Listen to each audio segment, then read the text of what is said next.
Hi everyone and welcome to this beginner's guide to Aperture.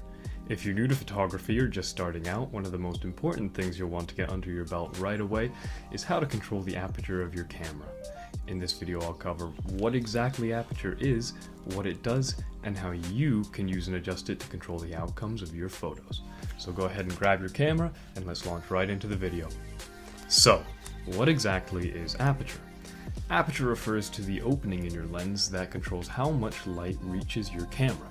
It's measured in what are called f-stops, typically ranging from f1.4 all the way up to f22. Now, the smaller the f-stop number, the wider the aperture, and the higher the f-stop number, the narrower the aperture.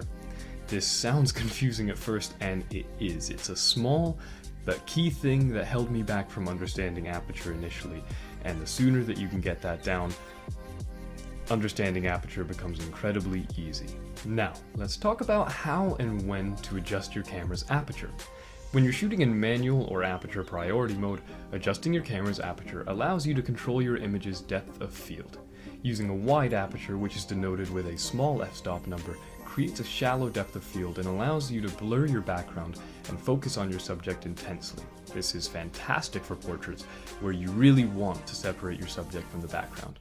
Alternatively, a narrower aperture, denoted by a larger f-stop number, allows you to get more and more in focus as you move up the f-stop ladder.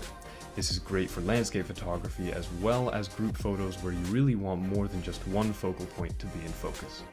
In addition to control over your photo's depth of field, there are various other reasons someone may choose to use a wide aperture over a narrow aperture and vice versa.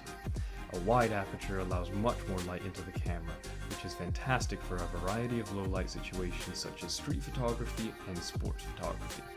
A wide aperture, though, isn't always advantageous in every situation, as the shallow depth of field only keeps one subject in focus most of the time.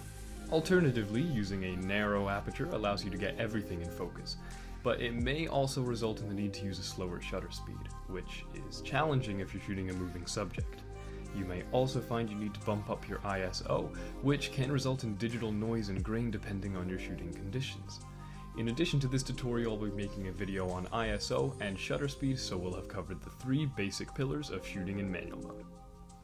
That concludes today's video on Aperture. If this tutorial was at all helpful to you, please go ahead and leave a like down below and subscribe to stay up to date on my latest tutorials just like this one, as well as the occasional video documenting my adventures and photography trips in the Pacific Northwest.